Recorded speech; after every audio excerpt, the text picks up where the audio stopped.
Shalom Bapak Ibu Saudara yang dikasihi Tuhan. Seri pengajaran hari ini berjudul Prinsip Kerajaan Allah, bagian yang keempat. Jadi saudara, hari ini kita masih merenungkan surat Roma 14 ayat 17. Sebab kerajaan Allah bukanlah soal makanan dan minuman, tetapi soal kebenaran, damai sejahtera, dan sukacita oleh Roh Kudus. Sekali lagi, saya mau katakan kepada saudara bahwa ayat ini berbicara tentang prinsip kerajaan Allah, di mana yang pertama, prinsipnya tidak menekankan pada pemenuhan kebutuhan jasmani. Yang kedua, soal kebenaran. Yang ketiga adalah damai sejahtera. Dan prinsip yang keempat dari kerajaan Allah adalah sukacita. Saudara, sukacita dalam bahasa aslinya ditulis dengan kata kara. Filosof Inggris G.K. Chesterton 1874 sampai 1936 berkata bahwa dalam kekristenan sukacita adalah hal yang mendasar, sementara duka cita hanya di permukaan saja.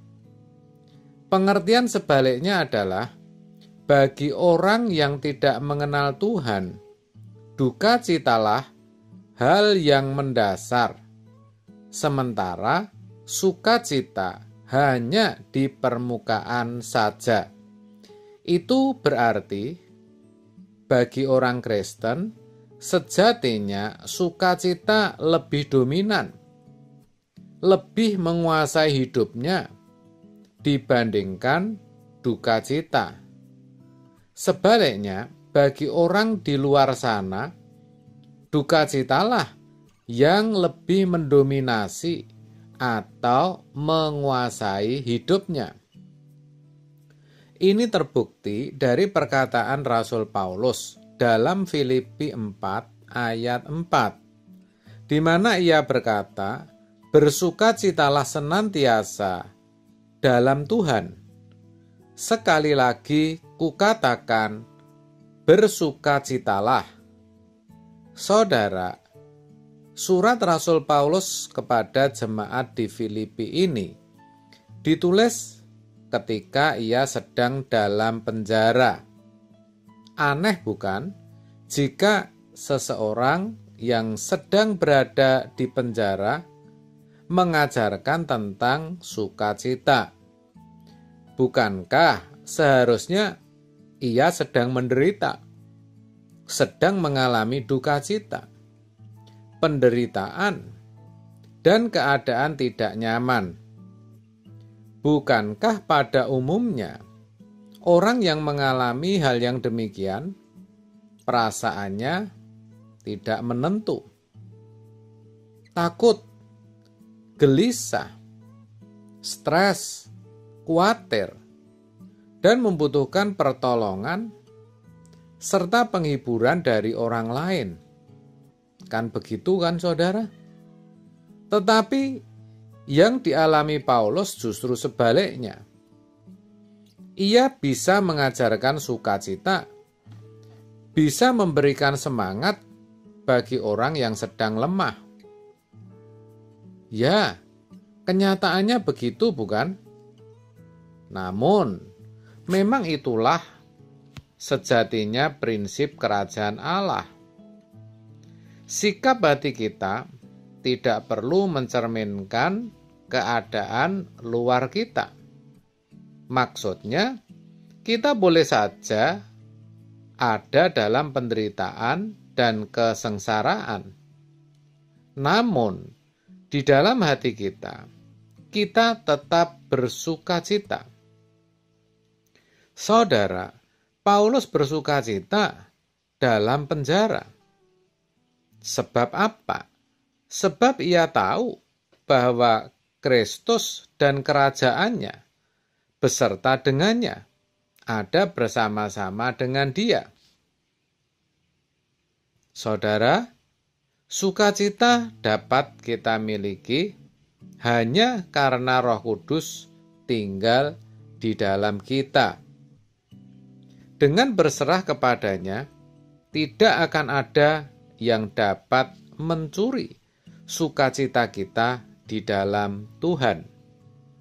Tetapi, manakala kita mengikuti cara-cara orang dunia yang berusaha memperoleh sukacitanya dari harta benda, kekayaan duniawi, kita tidak akan menemukannya.